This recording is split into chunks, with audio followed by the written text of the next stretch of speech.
entire kingdom of Elmsworth, everybody already assumed Prince Michael would choose one of them as wife.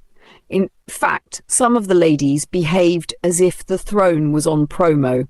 Buy beauty, get prince free. They wore gowns that looked like they were stitched with desperation, sprayed enough perfume to resurrect dead ancestors, and practiced fake queen smiles in front of mirrors every day. But love? Love decided to disgrace everybody, because the prince's heart landed in the most unexpected place on a poor village girl who didn't even know she was still allowed to dream. Her name? Leah, a quiet soul, suffering in silence, hidden like treasure nobody bothered to dig for. But how did Prince Michael even discover this invisible girl?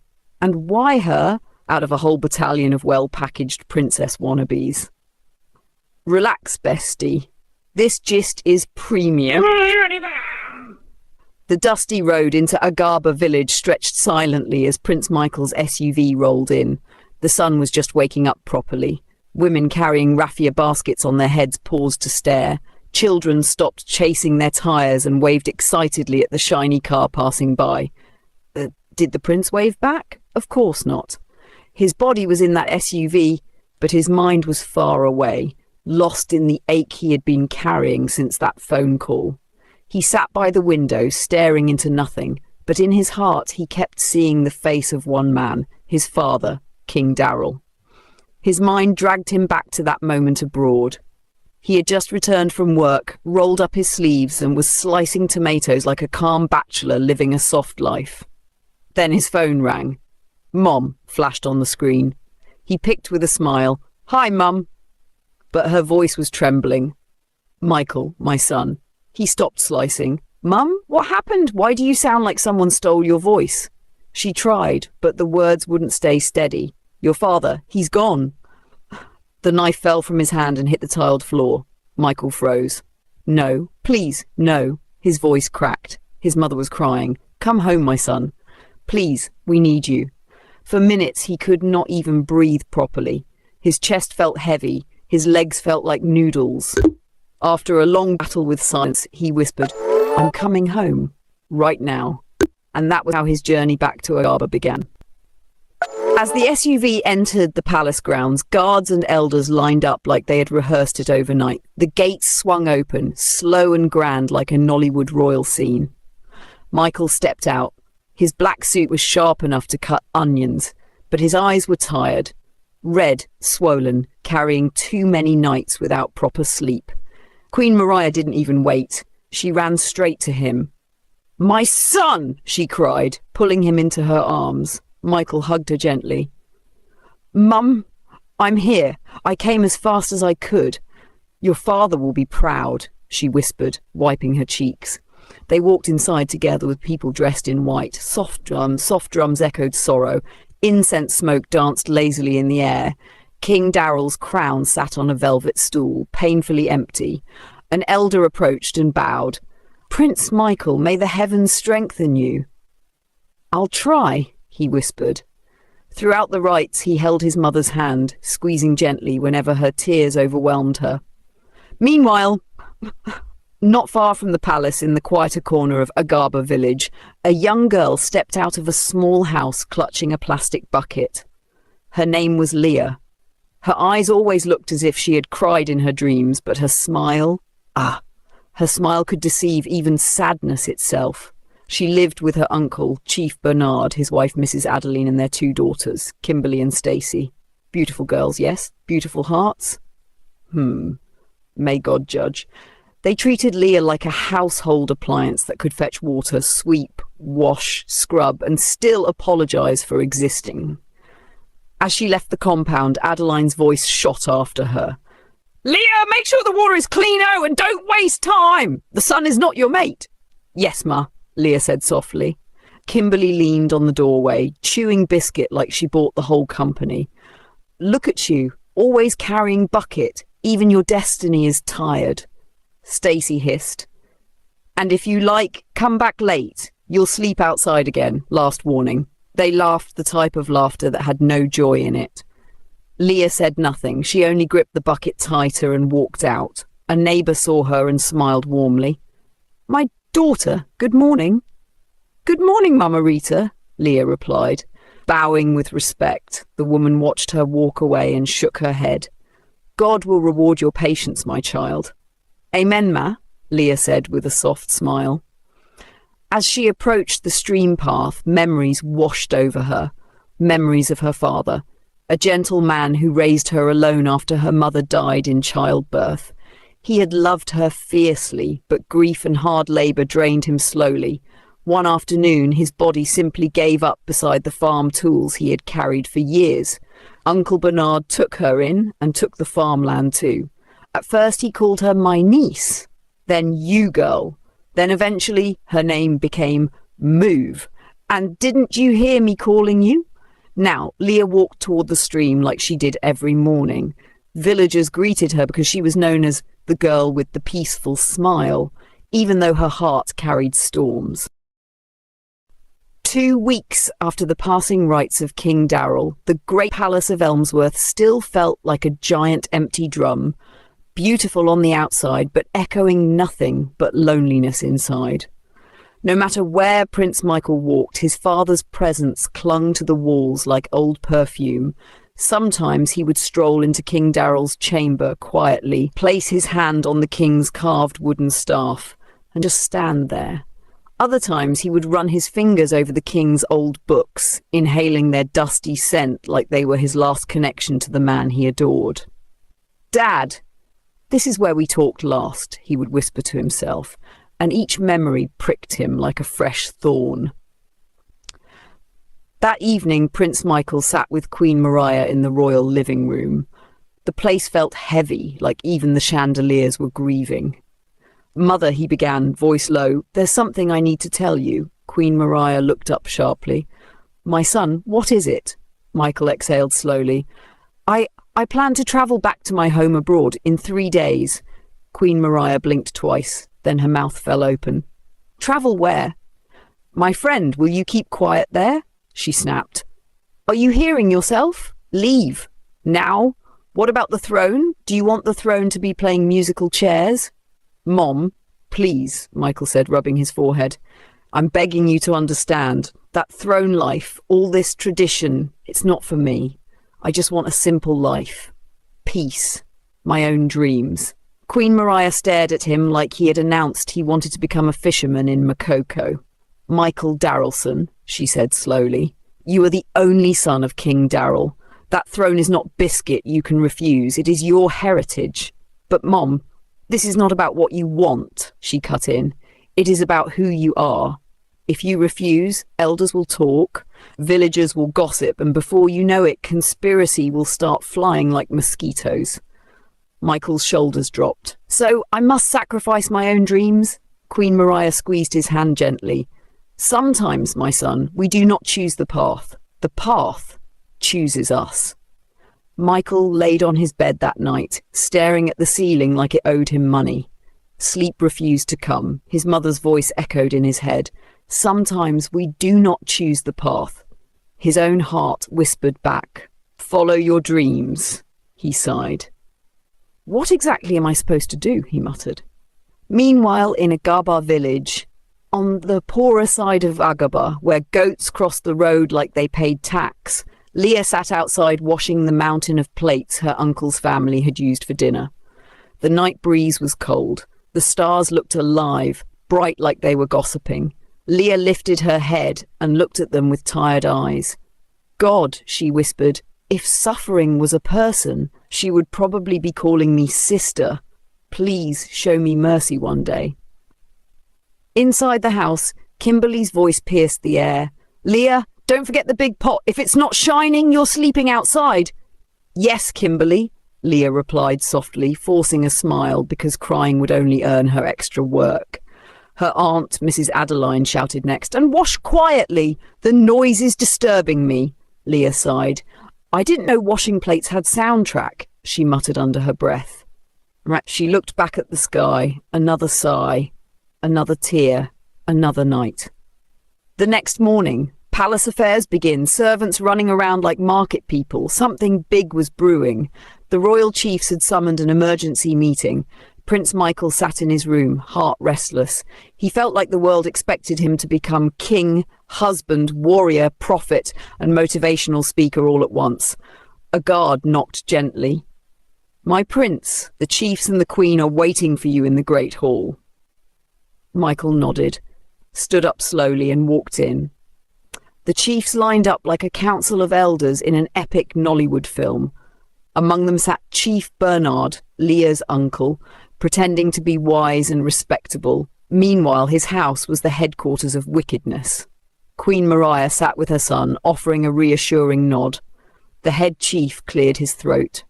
"Prince Michael, we called this meeting because the throne of Elmsworth cannot remain empty. It is time for you to ascend the throne of your father." Silence. Then Michael spoke softly. "I will do it. For my father. I want to honor him."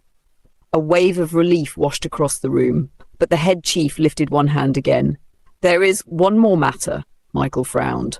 "What now?" "You must marry before you sit on the throne," Michael blinked. "Marry, as in husband and wife? Why?" Another chief leaned forward dramatically. "Our culture does not allow a king to rule alone. A king must have a queen by his side." Michael opened his mouth. "But what does marriage have to do with leadership? I studied economics, not matchmaking. I am responsible. I understand governance. Why must I marry first?" Chiefs shifted uncomfortably. Queen Maria touched his hand gently. "My son, your father married before he became king. Your grandfather too. Just follow the tradition." "Mom, I'm not ready." "I know," she whispered, "but the path is calling." Michael leaned back, heart sinking. "I will think about it." The chiefs nodded, but everyone knew this was the beginning of a long drama. As the chiefs left one by one, Chief Bernard remained. He approached Michael with a smile that was sweeter than honey and twice as suspicious. "My prince," he bowed, "would you honor my home tonight? Come, eat, relax, drink palm wine with us." Michael hesitated, then nodded politely. "Very well, I will come." Bernard's face brightened like someone who just saw first salary alert. He hurried home with excitement, shouting the moment he entered the compound, "Kimberly, Stacy, come here now!" The daughters ran out. "Papa, what happened?" "The prince is coming here tonight," Kimberly gasped. "To this house? This same house?" "Yes," Bernard said proudly, "so both of you should dress well. Shine, smile, behave. Who knows? The future Queen of Elmsworth may come from this compound." Kimberly squealed and ran inside. "I'm wearing my gold gown!" Stacy pushed past her. "My pink dress will scatter everywhere. He must notice me." They ran like hungry chickens diving for corn. Inside the sitting room, Bernard sat beside his wife, Mrs. Adeline, grinning with wicked ambition. "If one of our daughters marries the prince," he said, rubbing his palms together, "our lives will change forever." Adeline's eyes sparkled. "This is our chance." Bernard nodded. "And keep that Leah far away. I don't want her breathing the same air as the prince." He stood up proudly, convinced that his big plans were falling into place. But destiny had already picked its queen, and it was not the one wearing glitter. Meanwhile, night had fallen over the royal palace, but Prince Michael sat on the edge of his gigantic bed like someone waiting for Nipa to bring light. Restless, frustrated, exhausted. His phone glowed in his hand. He dialed his office abroad. The call connected. "Michael, are you boarding your flight back this week?" his manager asked, hopeful. Michael let out a tired breath. "Not returning any time soon. Things are complicated. My father's burial rites has been concluded, but the throne matter, it's a lot." His manager's voice softened. "We understand. Just take care of yourself. And remember, don't let pressure eat you alive." "Thanks," Michael murmured, ending the call. He dropped the phone beside him and rubbed his forehead like someone calculating rent money. "Everything is changing too fast," he whispered. Then, back at Chief Bernard's compound. You would think a beauty pageant was happening there, the way Kimberly and Stacy were behaving. "Leah!" Kimberly shouted from the corridor. "Go and heat water for me. I must wash this hair today, I beg." Stacy added immediately, "And when you finish, iron my dress. I must look expensive tonight." Leah was running around the compound like a small generator trying to power a whole village. Buckets, coal, iron, hot water, kitchen fire, you name it. Sweat trickled down her forehead, but she didn't complain. She only whispered, "God, just help me survive in this house." Kimberly and Stacy watched her with folded arms and proud smiles, like CEOs monitoring their worker. They were convinced destiny was about to promote them from village girls to future queen. Meanwhile, destiny was somewhere laughing. That evening, Stacy shouted again, "Leah, run to the stream and bring plenty water. Fill all the drums. All." Leah nodded quietly, balanced a big bucket on her head and walked to the stream. A few minutes after she left, a sleek black palace SUV rolled into the compound. 2 guards stepped out. Then Prince Michael descended from the vehicle, looking simple but royal, the type of prince who doesn't need a crown to announce himself. Chief Bernard almost flew from his chair. "Your Highness!" he shouted with fake humility. "Ah, you have honoured my small house today." Mrs. Adeline straightened her wrapper and smiled like butter wouldn't melt in her mouth. Kimberly and Stacy reappeared wearing gowns so bright they could blind somebody. Their smiles were sweet, too sweet, the kind of sweetness that tells you sugar is about to finish. They carried palm wine and cola nuts on a tray, posing like choir members. Chief Bernard pointed proudly at the long bench under the giant mango tree. "Please, sit here, my prince. My family is happy, extremely happy to host you." But inside his mind, Bernard was calculating his future. Tonight, one of these girls must enter this prince's destiny by fire, by force.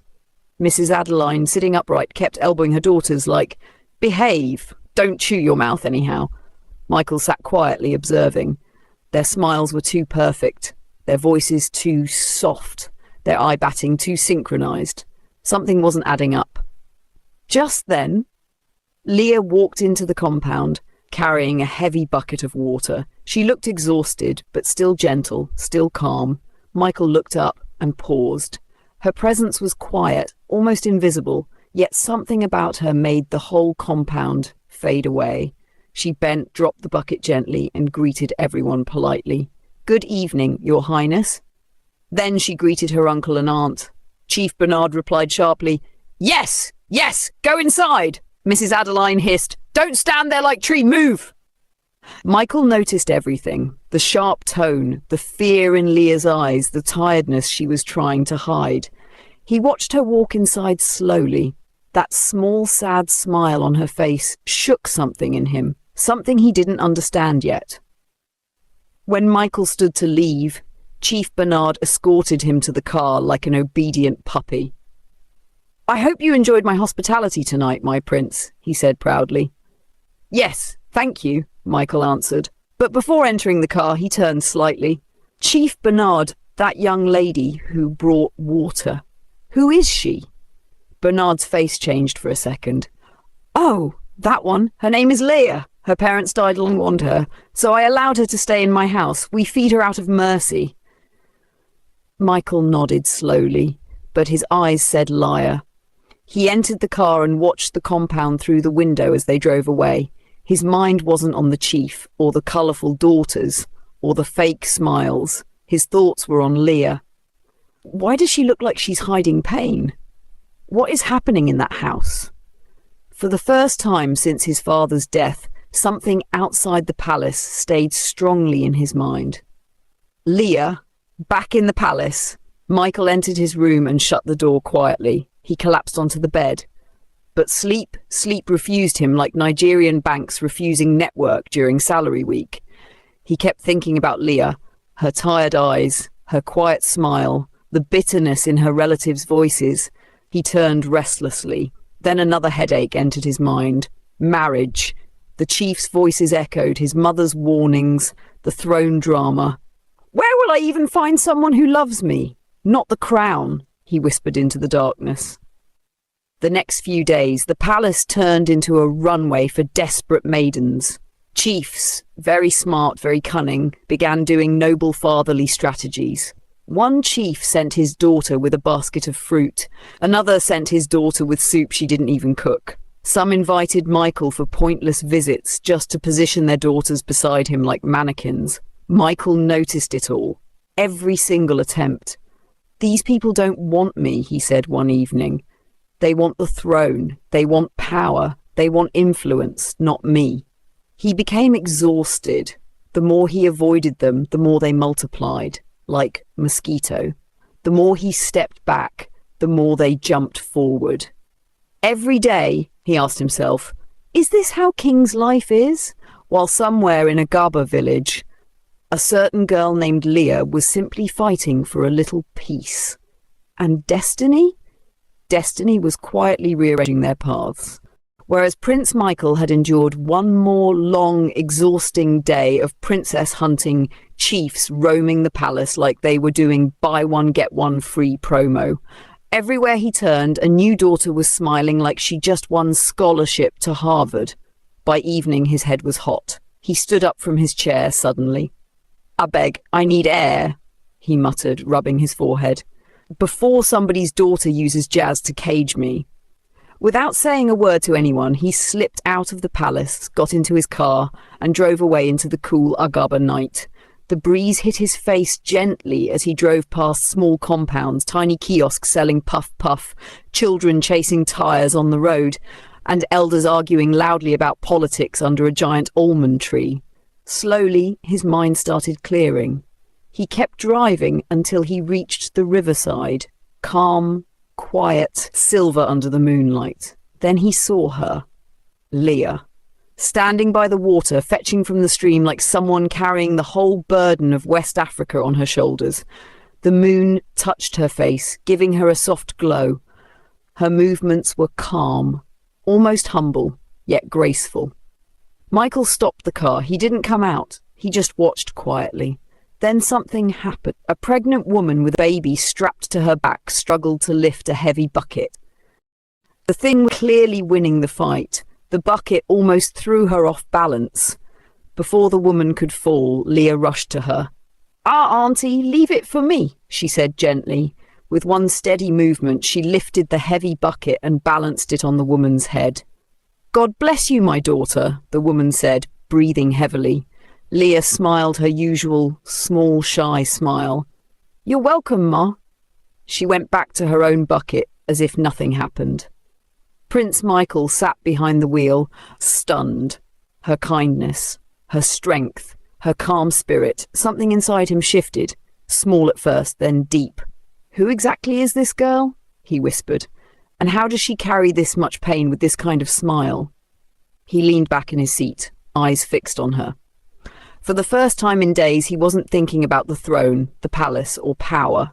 He wanted, genuinely wanted, to know her. Leah finished filling her bucket. She bent, ready to lift it onto her head.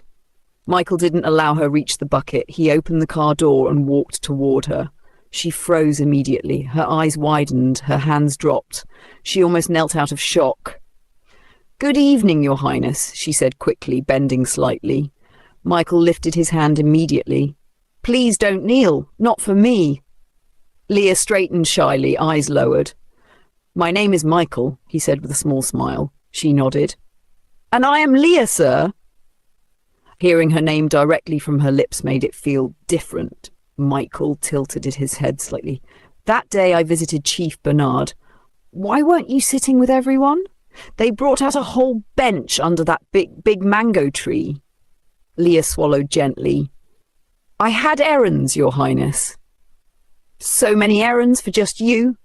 She gave a tiny smile, the type people use when they're hiding pain. "No, sir. I just need to do my duties, and moreover, I know my responsibilities." She didn't complain. She didn't stretch the matter. She simply answered like someone used to surviving quietly. Michael watched her closely. Soft voice, strong spirit, sharp mind hiding behind humility. "You're smart," he said softly. Leah looked down again, shy. "Thank you, Your Highness. I just do what I can." "It's getting late," he said gently. "You should head home." "Yes, sir." A small silence, a strange warmth between them. Then Michael took a breath.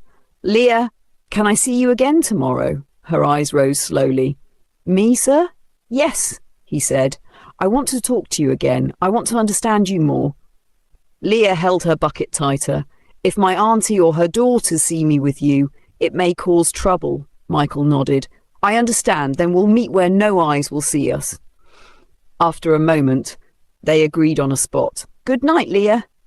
"Good night, Your Highness." She walked away into the dim footpath, her silhouette fading into the shadows. Michael stood there watching her until she disappeared.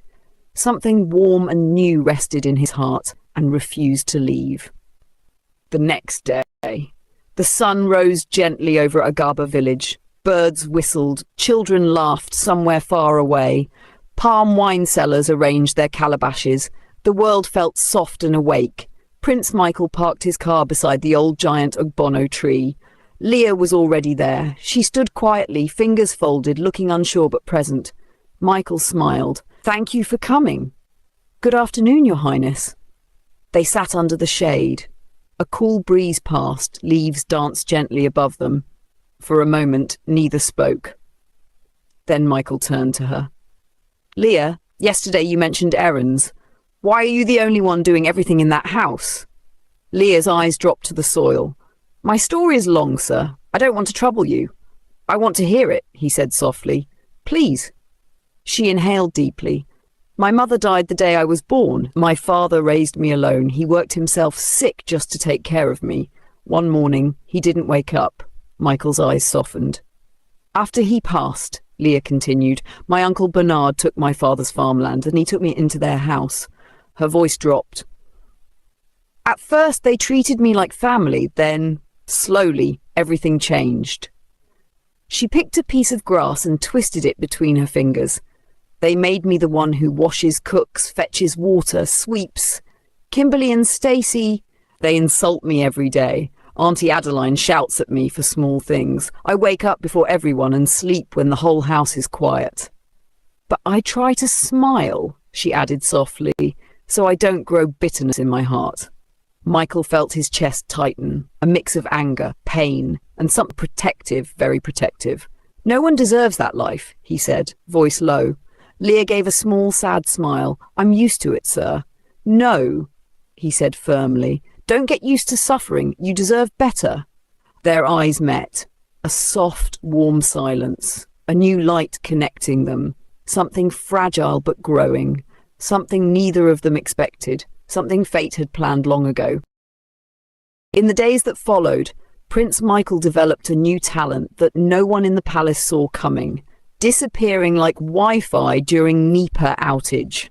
Anytime Queen Maria started a sentence with Michael about marriage, the young prince suddenly remembered urgent fresh air outside. Anytime the palace chiefs arrived dragging their daughters like goats being taken to market, Michael immediately remembered he had somewhere to be. But the truth? He kept sneaking out of Elmsworth Palace because of Leah. That girl, that quiet, humble, unfairly overworked village girl, had somehow found space inside his chest.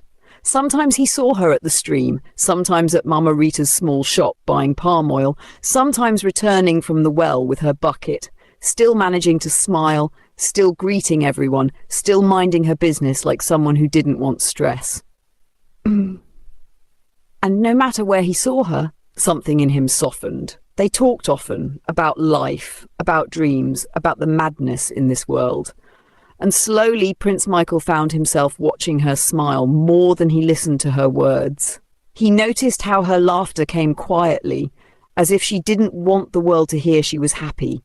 He noticed the strength in her voice, gentle but stubborn, soft but not weak. And unknown to him, Leah also felt something she couldn't explain. Her heart always jumped small anytime she saw him approaching, hands in his pocket like a guy owned the sun. She always looked shy, but her smile stretched wider whenever he arrived. Then, one evening, after dinner, Michael lay on his bed staring at the ceiling like a confused teenager watching his first love movie. He placed his hand on his forehead dramatically. Should I tell her? Should I not? Will she run away? What if she thinks I'm joking? What if she starts shaking like those chief's daughters? His mind and heart argued like two Ugberos fighting over change. Finally, he sat up with the seriousness of a man planning a coup. "Tomorrow I will tell her." And he slept with a small smile. He did not know his smile was about to suffer. The next day, their usual meeting place was under an ancient tree at Agaba village, a tree older than everybody's ancestors.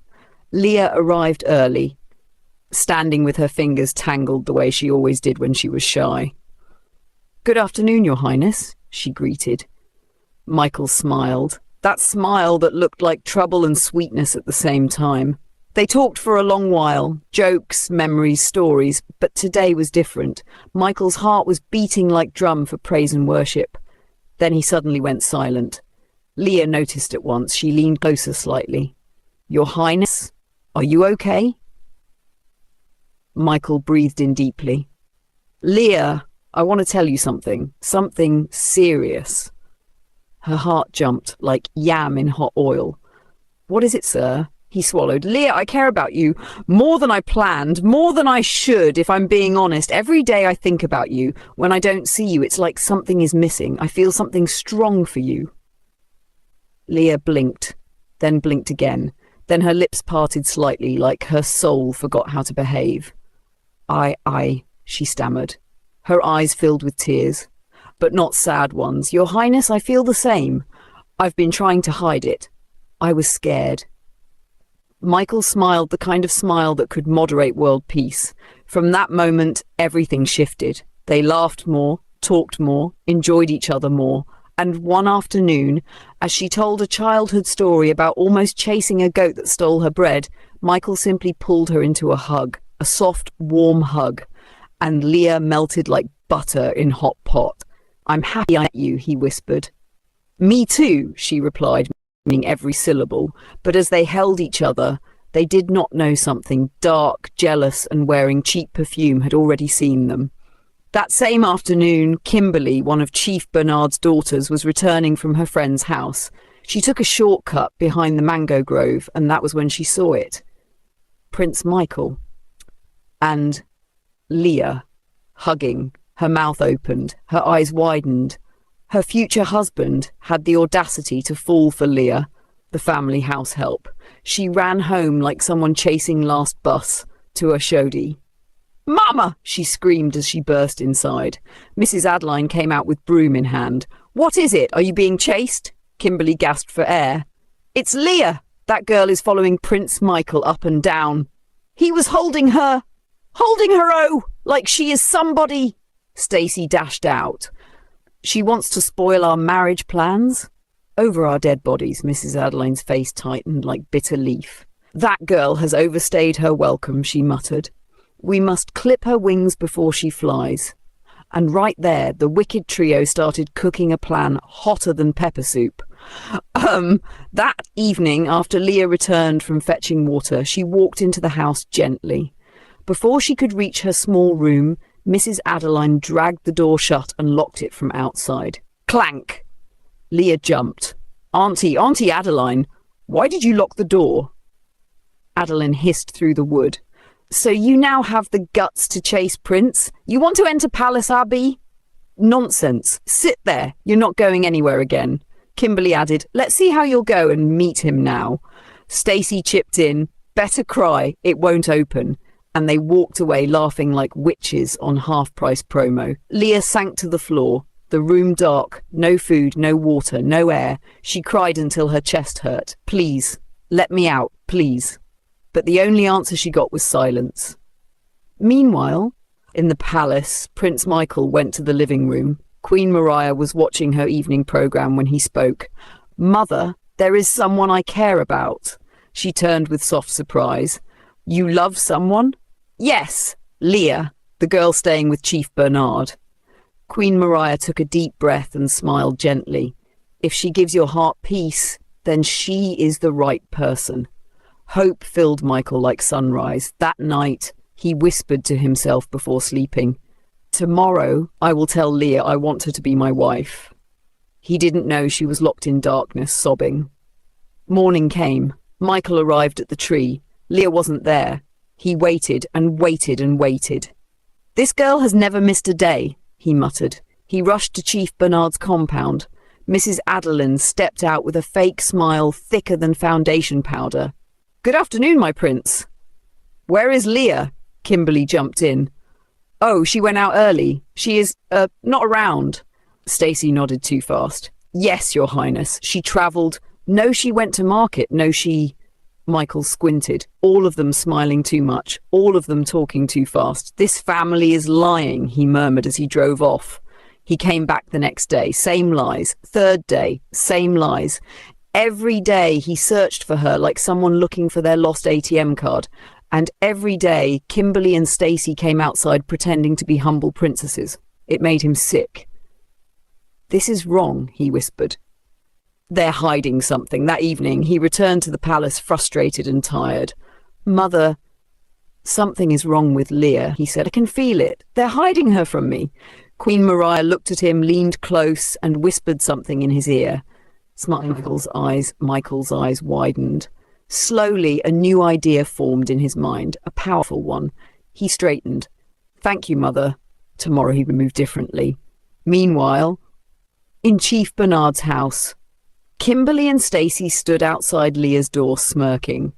Leah was still inside, weak, hungry, desperate. 3 days without food, 3 days crying, 3 days begging. "Let's see if Prince Michael will ever find you," Stacy sneered. "You will remain here," Kimberly added. Leah covered her face and sobbed quietly. She didn't know help was already coming, and it would shake the whole of Agaba village. By sunrise the next morning, Prince Michael had already scattered the whole palace with one instruction. "Tell every chief in Elmsworth that I personally am summoning a meeting. Not tomorrow, not next week, now." The messengers ran like their salary depended on it. Before long, the chiefs were gathered in the royal hall, shiny Egbadas everywhere, some sweating, some smiling, some already planning how their daughters would become princesses by evening. Prince Michael sat on the royal throne beside his late father's empty seat. Beside him stood Queen Maria, shoulders squared, face calm, but her eyes had that "let's shock them today" glow. When everyone finally settled, Prince Michael raised his hand. "My chiefs," he began, voice gentle but carrying weight. "I called you here to share something important." Instant silence. Some chiefs leaned forward. Some already started forming fake smiles. Chief Bernard even sat up straighter like he was rehearsing acceptance speech for father-in-law of the year. Michael continued, "I have found the woman I want to marry." The whole hall brightened like Nipa just restored light. Fans began blowing harder. Some chiefs exchanged glances like, "It's my daughter, I knew it!" Michael paused, letting their hope cook. Then he dropped the bomb like a Lagos thunderstorm. "The woman I will marry?" Lives in the household of Chief Bernard. Dead silence. All heads slowly turned to Bernard. Then Michael finished calmly, "I choose Leah." The hall did not just go silent, it fainted. One chief even grabbed his chest like the spirit left him. "Chief Bernard?" The man looked like someone used remote control to pause him. His eyes widened, mouth opened, hands started shaking. You could literally see the flashback in his eyes, the insults, the wicked errands, the hunger he allowed her to suffer, the nonsense his wife Adeline and daughters Kimberly and Stacy did. He regretted everything in 0.3 seconds. Meanwhile, other chiefs were shouting fake congratulations. Prince Michael, well chosen! Wisdom, my king to be! Love is a beautiful thing, oh!" But their eyes were all screaming, "Chai, Bernard Don by market!" While they were still murmuring, the head of council stood and said, "We must bring Leah to the palace immediately so the royal maids can prepare her." Michael wasted no time. He commanded, "Send 2 royal guards to Bernard's compound. Bring Leah to me. Now." At Chief Bernard's house, Mrs. Adeline opened the door and froze. 2 royal guards, official palace staff in hand. No time for lies, no space for stories. The taller guard spoke with authority. "Where is Leah? The Prince of Elmsworth has sent for her." Adeline's face drained like you opened a pot and discovered your soup had burnt. Her hands trembled, her mouth stammered. She quickly unlocked Leah's door. Because who wants palace trouble? When Leah stepped out into daylight, the guards gasped. She was thin, eyes swollen, her clothes rumpled. She looked like someone who had been fasting by force for 40 days. Kimberly and Stacy stood rooted to one spot like carved idols. Their faces were screaming, "En? After everything? This girl? Future queen?" Mama Rita, their noisy neighbour, peeked through her window and whispered, "Problemed on land for Bernard House." Leah stared around, confused. The guard bent gently and told her, "Leah, Prince Michael asked for you. Please come with us." Her hand flew to her mouth, her knees bent slightly. Hope rose like warm morning sun. For the first time in days, she breathed. When the guards returned to the palace, they bowed deeply. "My prince," one said, "we bring news." Michael leaned forward. "Speak, sir," the guard said loudly. "We found Leah locked in a dark room. She looked like she had not seen food or sunlight in days." The hall erupted. "What? Locked where?" "Chief Bernard, is this true?" Queen Maria gasped softly and placed a hand on her chest. Michael's jaw tightened, his eyes darkened. The guard continued. "When we arrived, Madame Adeline rushed to open the door after she saw the king's staff. Leah was crying, weak, and could barely stand." Every chief turned towards Bernard with a look that could fry plantain. One chief stood. "You locked up an orphan girl? A child you were supposed to care for?" Another added, "You disgrace this council." The head of council stood, pointed at Bernard dramatically, and declared, "By the power of this council, Chief Bernard, we remove your chieftaincy title. You are stripped of all rights, all privileges, all allowances. You have shamed this land." Bernard fell to his knees, trembling like he was standing in front of Judgment Day. But nobody pitied him. Actions have consequences, and his own finally arrived with royal uniform. Weeks passed. Leah transformed like a butterfly escaping from a cage. The royal maids pampered her. Food, clothes, warm baths, new room, peace. Queen Maria took her under her wing, teaching her royal etiquette.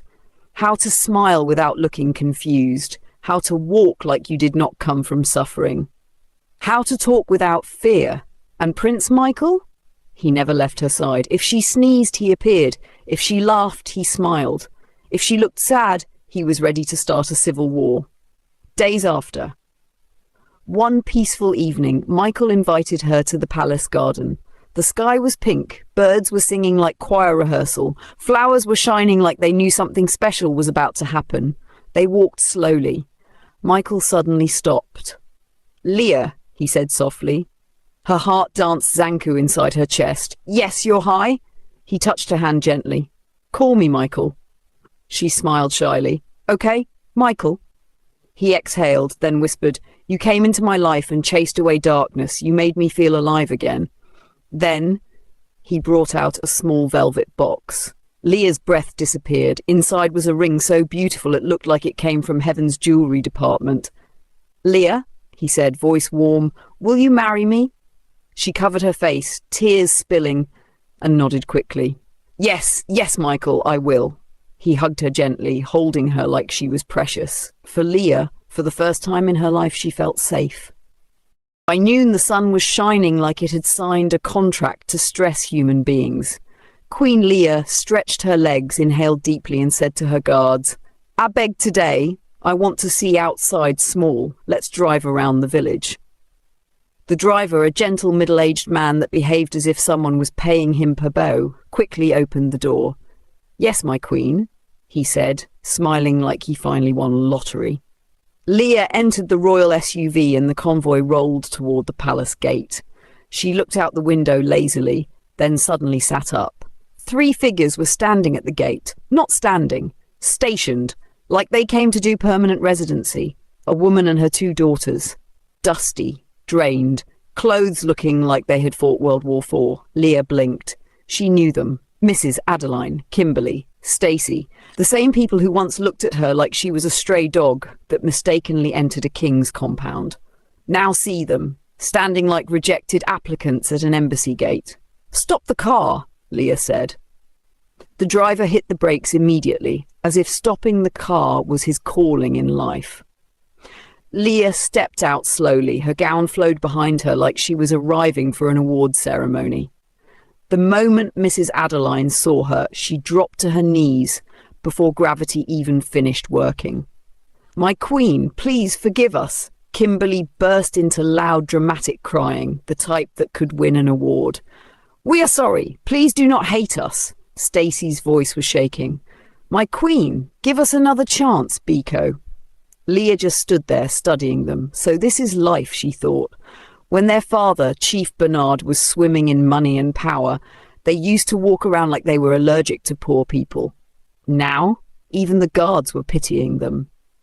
Ever since King Darrell stripped Chief Bernard of his position, life hit them from left, right, centre. Birds no longer flew over their compound. Workers abandoned the farm. People avoided them like bad network. Rumour even said Mama Rita, their neighbour, refused to borrow them matches last week and told them, "Go and ask your pride to light fire for you." Leah sighed deeply. A familiar pain tugged at her chest. She remembered her own suffering in their hands, the insults, the humiliation, the wicked errands, the hunger she swallowed like water.